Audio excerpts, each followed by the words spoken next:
भाभी दहेज में अपने 14 साला भाई को भी साथ ले आई।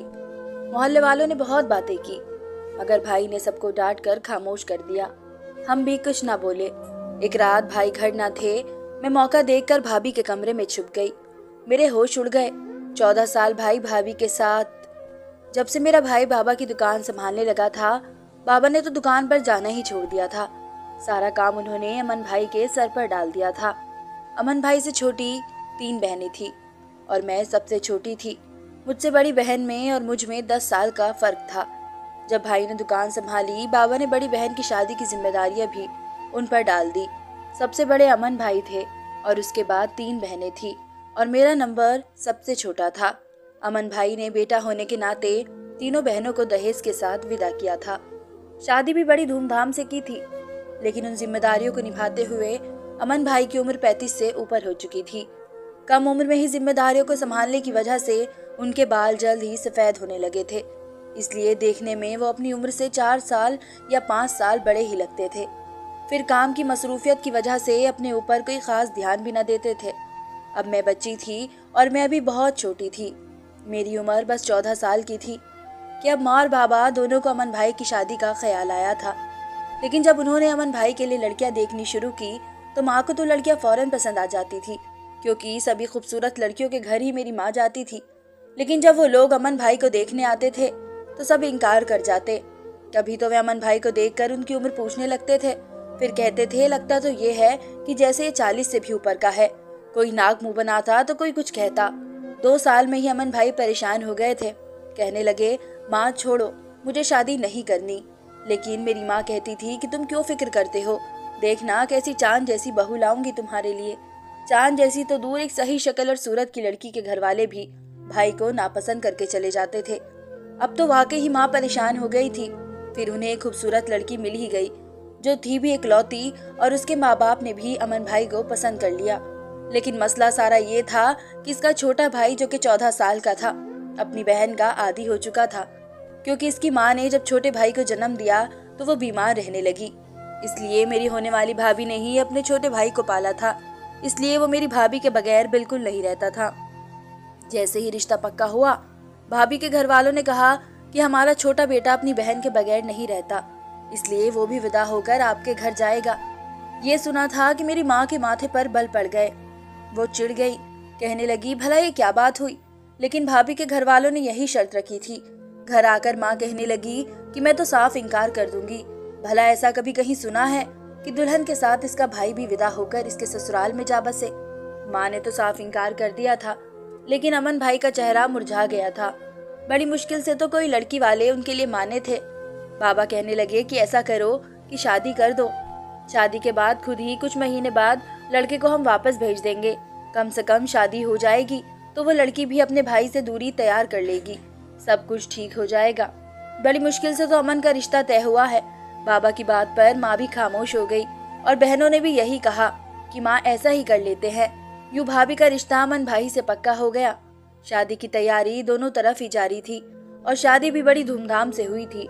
लेकिन जब हम बारात लेकर भाभी के घर गए तो उनका छोटा भाई भी बिल्कुल दूल्हे की तरह तैयार हुआ था। बड़ा खुश था।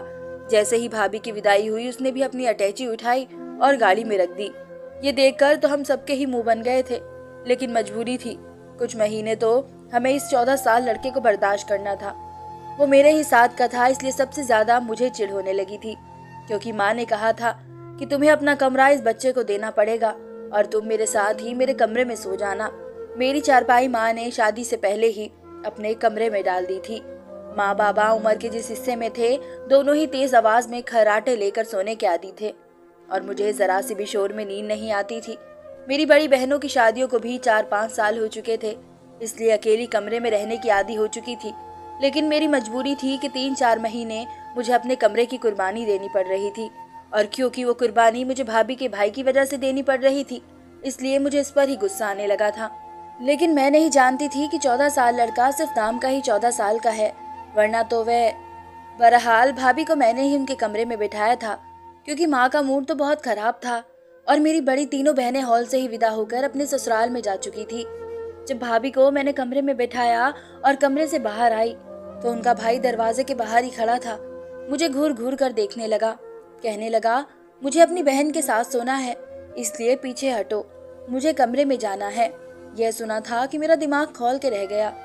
मैं 14 साल की थी, लेकिन इतना अंदाजा तो था कि दूल्हा दुल्हन के कमरे में दूल्हा दुल्हन के अलावा और कोई नहीं जाता। फिर इस लड़के का मेरे भाई और भाभी के कमरे में क्या काम था? मैंने कहा कि चलो हटो यहाँ से, ये मेरे भाई और भाभी का कमरा है, समझे? चलो आओ, मैं तुम्हें तुम्हारा कमरा दिखाती हूँ। मैंने इसका हाथ पकड़ा और इसे अपने कमरे के पास ले गई। मैंने कहा, ये तुम्हारा कमरा है, देखो ये पहले मेरा कमरा होता था, इसलिए मेरे कमरे को बिल्कुल साफ सुथरा रखना। बस कुछ महीने की बात है, फिर तुम वापस अपने घर चले जाओगे और मुझे मेरा कमरा वापस मिल जाएगा। मैंने उसे सारा प्लान बता दिया था जो कि हमारे घर में बनाया गया था, लेकिन उसने मेरी बात की तरफ ध्यान ही नहीं दिया। इसकी नज़र सामने मेरे भाई भाभी के कमरे पर थी। जैसे ही भाई कमरे में दाखिल होने लगे, उसने मुझे पीछे किया और भागता हुआ भाई के पास चला गया। कहने लगा, मुझे अपनी बहन के साथ सोना है, मुझे उनके बगैर नींद नहीं आती। अमन भाई तो इसकी बात सुनकर ही हैरान हो गए थे। उस वक्त मेरी माँ उस लड़के के पास चली गई जिसका नाम समीर था। कहने लगी, ए लड़के, तुम यहाँ क्यों खड़े हो कमरे के सामने? चलो जाओ, अपने कमरे में जाकर सो जाओ। मेरी माँ का अंदाजा बहुत गुस्से वाला था। कहने लगा, मुझे अपनी बहन के बगैर नींद नहीं आती, मैं रोज उनके साथ ही सोता हूँ, आज भी उनके साथ ही सोऊंगा। इस बात पर मेरी माँ इसे डांटने लगी। शोर हंगामा सा हो गया था तो भाभी भी कमरे से बाहर आ गई। वो रोते हुए भाभी के गले लग गया। कहने लगा, दीदी देखो ना, ये मुझे आपके कमरे में नहीं आने दे रही, मुझे आपके साथ नींद आती है, आप जानती हैं ना। ये सुनकर भाभी मेरी माँ से कहने लगी कि ये मेरे बगैर नहीं सोता, आप बताएं इसका कमरा कौन सा है, मैं इसे वहाँ सुला देती हूँ, फिर मैं अपने कमरे में चली जाऊंगी। मेरी माँ ने बड़ी अजीब नजरों से भाभी की तरफ देखा और फिर मेरे कमरे की तरफ इशारा कर दिया था। भाभी समीर को लेकर मेरे कमरे में चली गई। दरवाजा बंद कर दिया था। भाई तो गुस्से में अपने कमरे में दाखिल हुए थे और दरवाजा भी जोर से बंद कर दिया। मैं माँ को देख रही थी। वो कहने लगी, तू यहाँ पर खड़ी क्या कर रही है? चल जा मेरे कमरे में, तेरी चारपाई बिछी है, लेट और सो जा। पता है ना कि भाभी घर पर नहीं है, सुबह का नाश्ता तुम बनाओगी। मेरे सर पर एक ऑर्डर करके माँ मेहमानों को देखने चली गई। मैं खामोशी से माँ के कमरे में चली गई जहाँ बाबा के खराटों से कमरा गूंज रहा था। मैं अपनी चारपाई पर लेटी जो माँ और बाबा के बेड के बिल्कुल साथ ही बिछाई गई थी और अपना तकिया दोनों कानों पर लपेटा और सो गई। सुबह मेरी माँ ने मुझे हिला जुला कर उठाया था। मैंने घड़ी की तरफ नजरें घुमाई तो देखा 9 बज रहे थे। मैंने कहा, माँ क्या है, रात को इतनी देर से सोई थी, सुबह 9 बजे क्यों उठा दिया है? वे कहने लगी, चल खम्बख्त उठ जा, 4 दिन तो हमें तुम्हारी भाभी के नखरे उठाने पड़ेंगे, इसके बाद तेरे ऐश है, सारा काम मैं तेरी भाभी के जिम्मे डाल दूंगी, लेकिन अभी तो नाश्ता बना जाकर। मैंने मुंह धोया और किचन में चली गई। नाश्ता बनाकर टेबल पर सजाया तो भाई भाभी बड़े खुशी से अपने कमरे से बाहर आए थे। उस वक्त मेरे होश उड़ गए थे जब टेबल पर नाश्ता लगाया। इससे पहले कि अमन भाई भाभी के साथ बैठते, समीर फौरन से भाभी के साथ बैठ गया। ये देखकर भी मेरी माँ का मुंह बना था, लेकिन उन्होंने कहा कुछ नहीं था। रात को रोजाना भाभी पहले मेरे कमरे में समीर को सुलाती, उसके बाद ही अपने कमरे में जाती थी।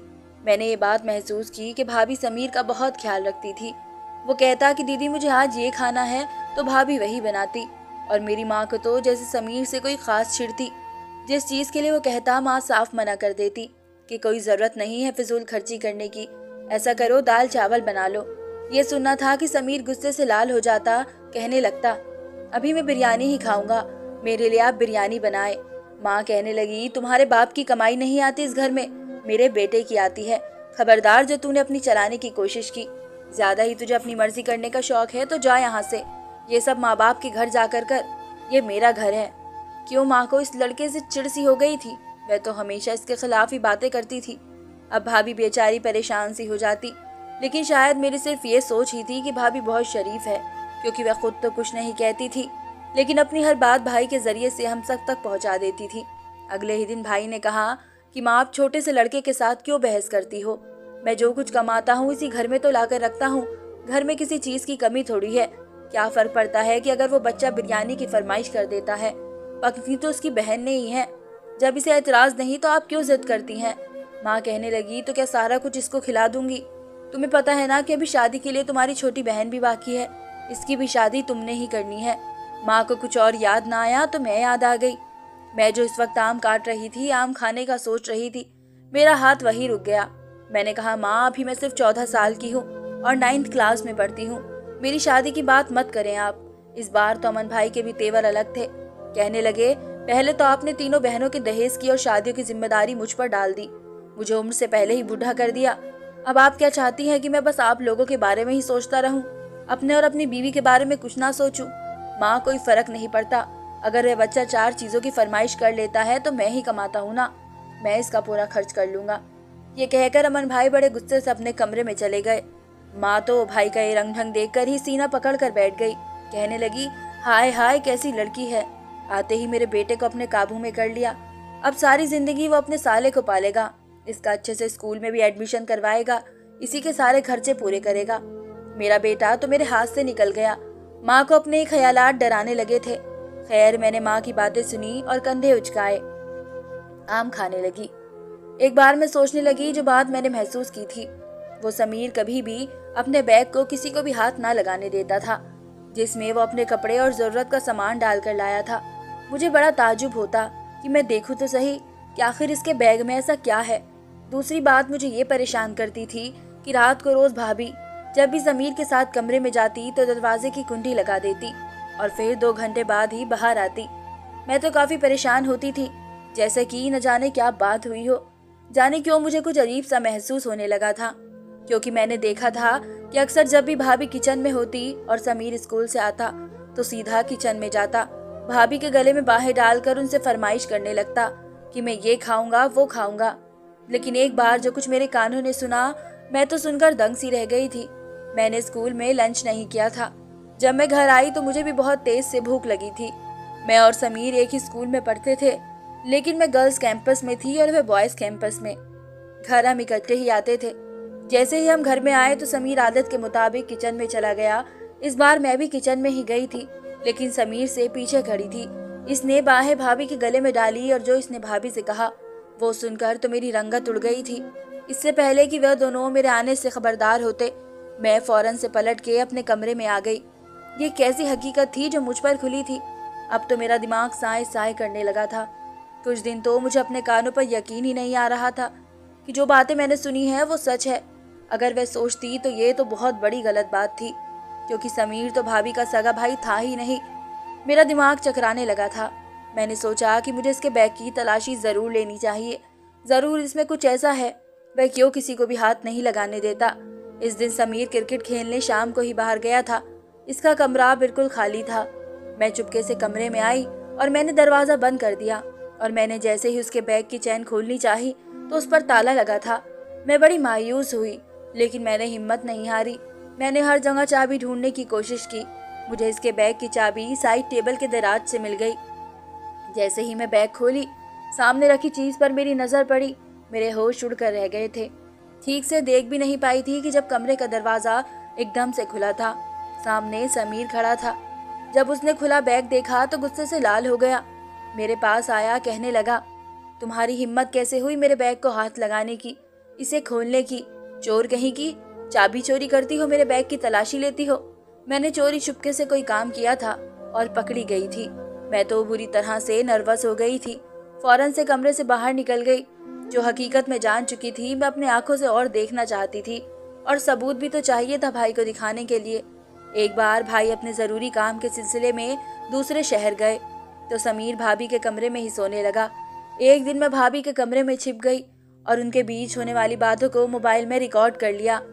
जब भाई वापस आए तो मैंने उन्हें वो वीडियो दिखा दी, और वह वीडियो मैंने उस वक्त दिखाई जब सब लोग ड्राइंग रूम में मौजूद थे। भाभी का चेहरे का तो रंग उड़ गया था। भाभी रोने लगी, क्योंकि समीर उनका भाई नहीं था बल्कि बेटा था।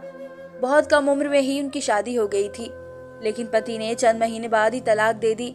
इस वक्त वो प्रेग्नेंट थी। जैसे ही उनके यहाँ समीर पैदा हुआ, उनकी तलाक हो चुकी थी। समीर अपनी माँ का आदी हो चुका था, क्योंकि इसको अब तक उन्हीं से मोहब्बत मिली, लेकिन नाना नानी ने इसे अपनी माँ को दीदी कहने की आदत डलवाई थी।